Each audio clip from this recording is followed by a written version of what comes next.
नमस्कार। Class 11 accountancy. हमने अपनी पिछली क्लास में परचेज बुक समझाई थी। हमारा टॉपिक है सहायक बहिया। हम सहायक बहिया समझ रहे हैं, जिसमें हमने परचेज बुक लास्ट क्लास में क्लियर करी थी। परचेज बुक विथ उसका लेजर समझाया था। आज हम स्टार्ट करेंगे सेल्स बुक। क्या फर्क होता है परचेज बुक और सेल्स बुक में?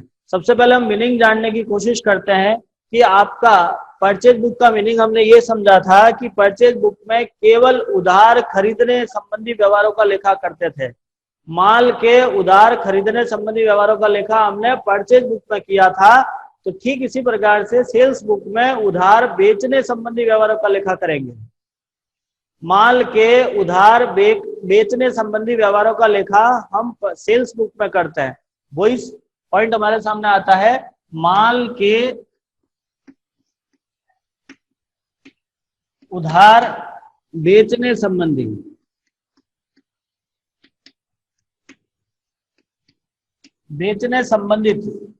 पॉइंट हमारा सामने एक क्लियर है कि माल का मतलब होता है वह वस्तु जिसको आपने बेचने के लिए ही खरीदा था।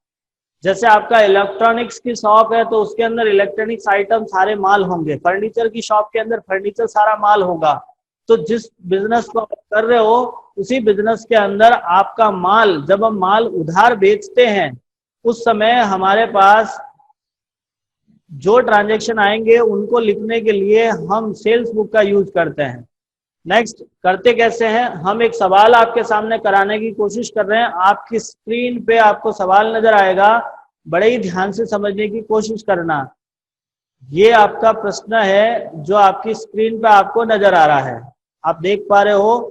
आपका प्रश्न लिखा हुआ है, थोड़ा सा उसको व्यवस्थित करके आपको दिखाने की कोशिश कर रहा हूं मैं। प्रश्न को आप देख सकते हो, ये रहा आपका सवाल।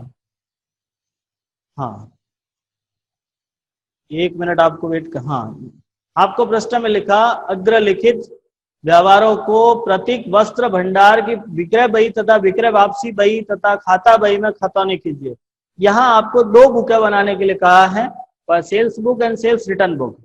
ठीक है, सेल्स रिटर्न के बारे में अभी हम समझेंगे, उससे पहले हम सेल्स बुक जानते हैं। सबसे पहला प्रश्न में लिखा प्रतीक वस्त्र भंडार, मतलब आपके दुकान है वो आपके कपड़े की दुकान है। 11 अक्टूबर को आपने पहली एंट्री लिखी, यश रेडीमेड गारमेंट को माल बेचा। यश रेडीमेड गारमेंट को माल बेचा, जहां बीजक संख्या 102 रुपए है। शर्ट 20 रुपए, 20 शर्ट 700 रुपए प्रति शर्ट के हिसाब से आपने दिए हैं। आप एक बार इसको देखोगे इस सवाल को, अब इसको हमको हल करना है। बड़े ही ध्यान से समझने की कोशिश करना, इस सवाल को हम कैसे करेंगे आप देखिएगा इसका सॉल्यूशन कैसे होता है। देखिए, आपने जो सवाल को देखा था, अब हम इस सवाल का सॉल्यूशन करते हैं। सॉल्यूशन कैसे करेंगे थोड़ा सा आप देखने की कोशिश करना। देखिएगा, हम इस सवाल का सॉल्यूशन को जिस तरह से करने की कोशिश करेंगे, आप बोर्ड पे ध्यान से देखना। आपको सबसे पहले इसका फॉर्मेट बनाना है। हमारा फॉर्मेट कुछ इस प्रकार है। सबसे पहले आप लिखते हो सेल्स बुक। जैसे कल आपने परचेज बुक बनाया था, ठीक इसी प्रकार से आपको सेल्स बुक बनानी है। पहला कॉलम आता है डेट, फिर आपके आती है पर्टिकुलर, फिर LF invoice number and amount. ये आपके पास कॉलम बनते हैं। फर्स्ट कॉलम इज डेट,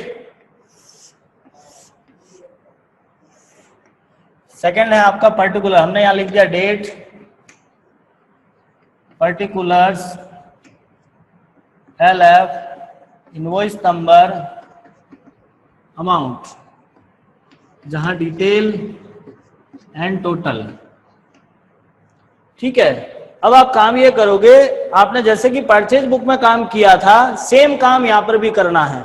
ज्यादा आपको काम डिस्टर्ब होने की आवश्यकता नहीं है। जैसे पहला ट्रांजैक्शन आपको लिखा है यश गारमेंट, यश रेडीमेड गारमेंट है, तो हम लिखेंगे, आपकी डेट डालोगे आप 16 अक्टूबर 2016, अक्टूबर 11, यस रेडीमेड गारमेंट। ठीक है, आपको अपने दुकान का नाम लिखना है। इसके बाद आपको इनवॉइस नंबर दे रखे हैं 102, तो आप इनवॉइस नंबर लिखोगे 102। नेक्स्ट आपने वहां से क्या खरीदा है वो लिखना है। तो आपने खरीदा 20 shirt eight the rate rupees 700 पर 20 शर्ट एट द रेट 700 पर शर्ट। तो आपके पास टोटल अमाउंट हो गया 700 रुपए। आपके पास टोटल अमाउंट हो रहा है 20 shirt into 700 equals to total हो गया हमारे पास 14,000। नेक्स्ट 15 पैंट्स 900 पर पैंट, हमने लिखा 15 पैंट द रेट रुपीज 900 पर पैंट। देखिए कपड़े की दुकान है इसलिए इस प्रकार के आइटम आप परचेज कर रहे हो। आपके पास अमाउंट दिया हुआ है 15 इंटू 900, आपका अमाउंट होता है 13,500। हाँ, पहले ट्रांजेक्शन में आपके पास यही दोनों थे। अब आप इनके टोटल करोगे कितना पैसा होता है। अब आप इन दोनों का टोटल कीजिए कितना होता है। हमारा टोटल आ गया 27,500। अब आप यहां से लेस करोगे ट्रेड डिस्काउंट,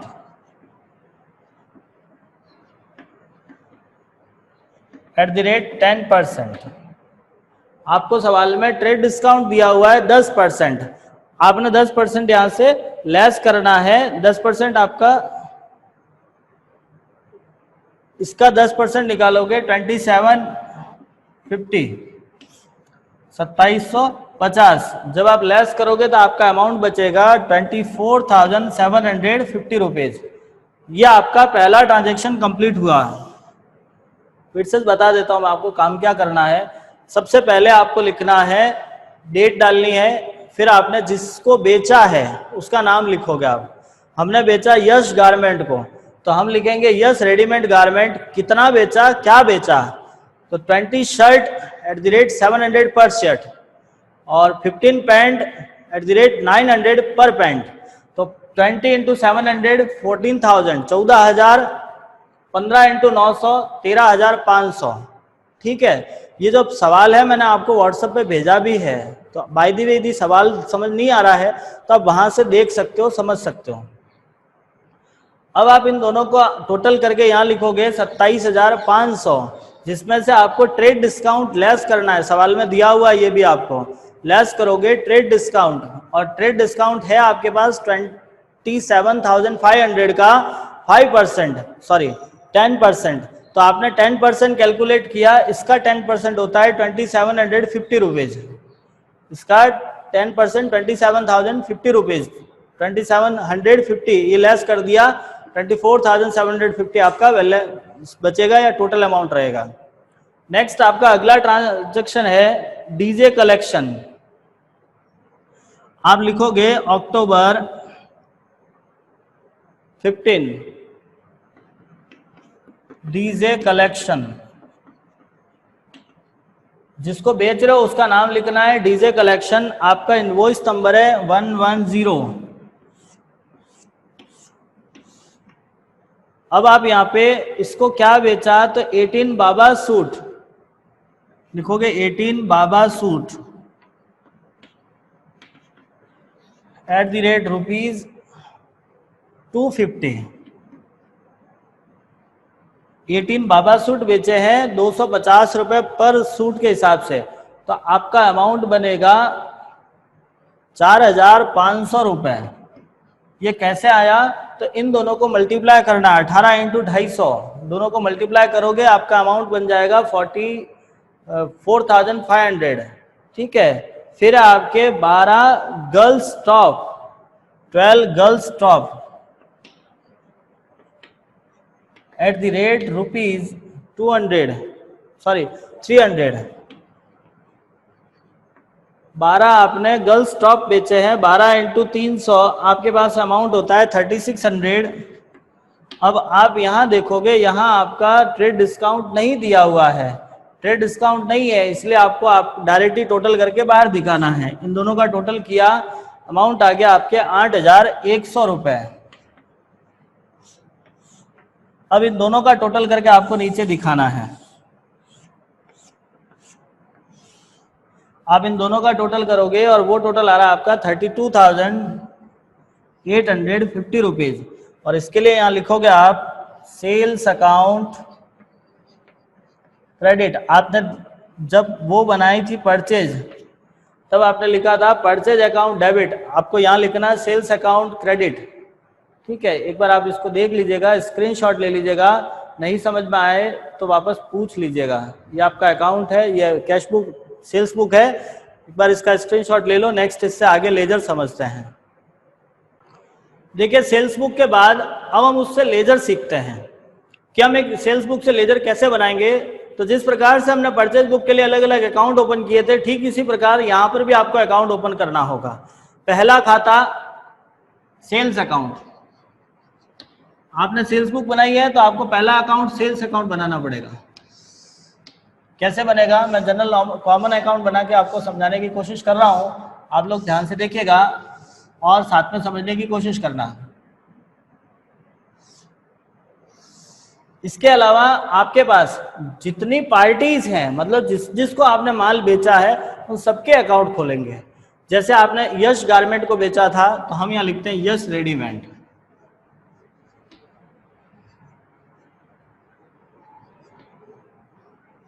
एक आपने डीजे कलेक्शन को बेचा है तो हम यहाँ पे लिखेंगे डीजे कलेक्शन। एक डीजे कलेक्शन का भी खाता खोलेंगे।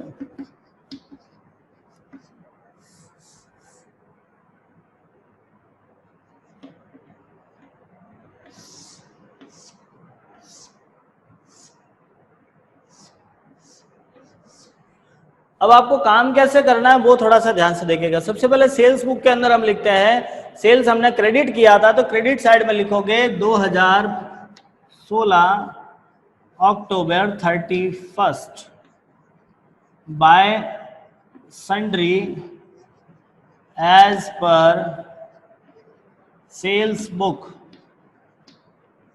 एक लाइन आपको याद रखनी होगी, sundry as per sales book. By की साइड में क्यों आया, क्योंकि सेल्स क्रेडिट होती है। अमाउंट कितना लिखना है, तो जितनी आपकी सेल्स बुक की टोटल आई थी 32,850। 32,850। डेट आपको जिस महीना बना रहे हो उसकी लास्ट डेट लेनी है यहाँ पे। नेक्स्ट इन दोनों अकाउंट के अंदर लिखोगे टू सेल्स, और ये सेल्स कब हुई थी उसकी डेट डालनी है। ये है 15 अक्टूबर को 8,100। ये कौन सा अमाउंट है, तो इसका टोटल जो डीजे कलेक्शन के अंदर आपने बनाया उसका टोटल जितना था वो लिखना है, टू सेल्स करके अमाउंट लिखोगे 8100। एंड यश गारमेंट के अंदर भी आपको यही एंट्री करनी है, अक्टूबर 11 टू सेल्स। इसमें अमाउंट था आपके पास में 24,750 रुपीज। इस तरह से आपको लेजर तैयार करनी है। तो ये थी आपकी लेजर, ठीक है।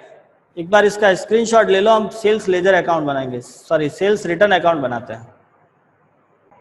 देखिएगा सेल्स बुक के बाद अब हम इसी सवाल का सेल्स रिटर्न समझते हैं।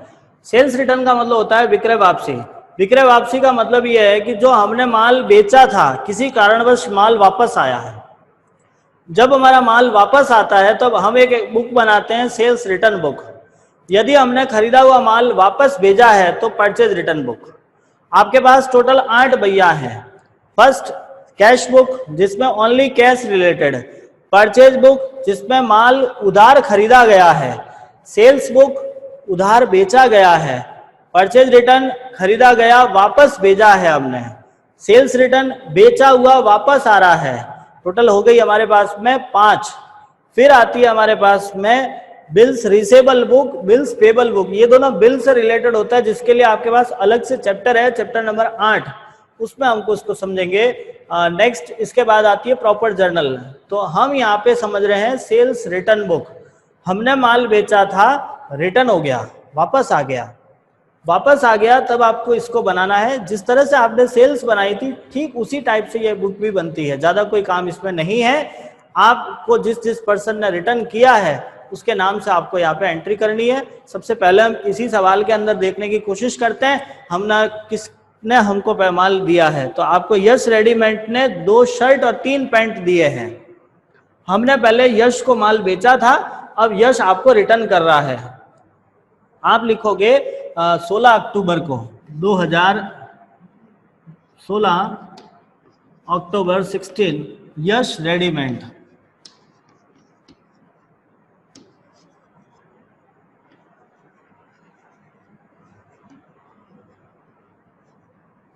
देखिएगा यहां आपका इनवॉइस नंबर ना होकर डेबिट क्रेडिट नोट नंबर होता है।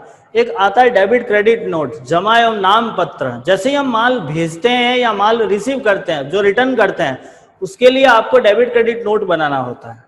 डेबिट क्रेडिट नोट का मतलब हम यहाँ पे ये समझते हैं कि हमने जितना माल भेजा है उसका एक रिटर्न डॉक्यूमेंट होता है कि आपने कितना माल रिटर्न किया है, तो उसके नंबर यहाँ डालने होंगे। आपको सवाल में वो नंबर देखने पड़ेंगे। आपको यहाँ पे डेबिट क्रेडिट नोट 190 लिखा हुआ है।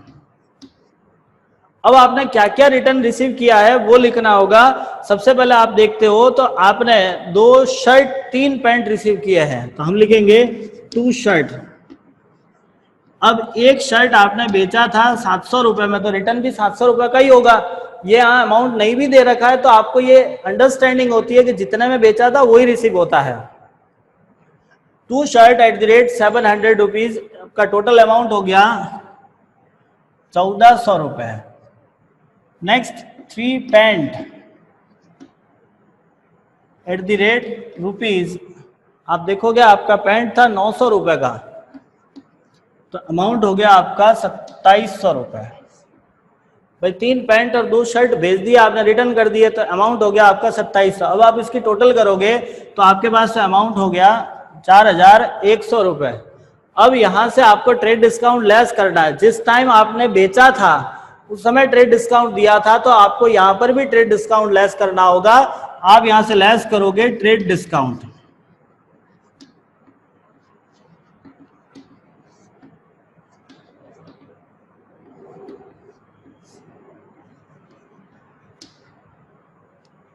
देखिएगा 4100 में से 10% निकाला 410 रुपए। अब 410 रुपए इसमें से लेस कर दिया तो आपके पास अमाउंट बचेगा 3690 रुपीज। 3690 रुपए आपके पास में पीछे बच गए। अब आप देखोगे दूसरा, डीजे कलेक्शन से 3 गर्ल्स टॉप प्राप्त हुए। आप इसको यहां लाइन खींच के बंद कर दोगे। नेक्स्ट ट्रांजेक्शन अक्टूबर 27 डीजे कलेक्शन से भी आपको रिसीव हुआ है और उसके लिए आपका डेबिट क्रेडिट नोट नंबर 25 है। 3 गर्ल्स टॉप @300। देखोगे गर्ल्स टॉप 300 रुपए का था, तो आपको 300 रुपए से मल्टीप्लाई करके आपका, हाँ देखिए जो पहले आपने ट्रेड डिस्काउंट दिया था वो वापस लेस करना होता है। जब आपने माल बेचा था उस समय आपने जो ट्रेड डिस्काउंट लेस किया था वापस आपको लेस करना होता है, ये कंपलसरी है। नेक्स्ट आपका 300 के हिसाब से आपका अमाउंट हो गया 900। अब इसके अलावा इसमें आपको डिस्काउंट नहीं दिया हुआ है तो हम लेस नहीं करेंगे और डायरेक्टली आपको अमाउंट इधर शो करना है। अब आप यहाँ पे लास्ट फाइनली लाइन खींच के इसको क्लोज कर दोगे। इन दोनों का टोटल आ गया आपका 4590 रुपीज। और यहां लिखना है आपको सेल्स रिटर्न अकाउंट डेबिट। देखिएगा हमेशा ध्यान रखना, सेल्स अकाउंट क्रेडिट होता है, सेल्स रिटर्न अकाउंट डेबिट होता है। आपको लिखना है सेल्स रिटर्न अकाउंट डेबिट और टोटल आ गई आपके पास में 4590। इसका स्क्रीनशॉट ले लो, समझने की कोशिश करना। नहीं समझ में आया तो आप हमको मैसेज कर दीजिएगा। Thank you.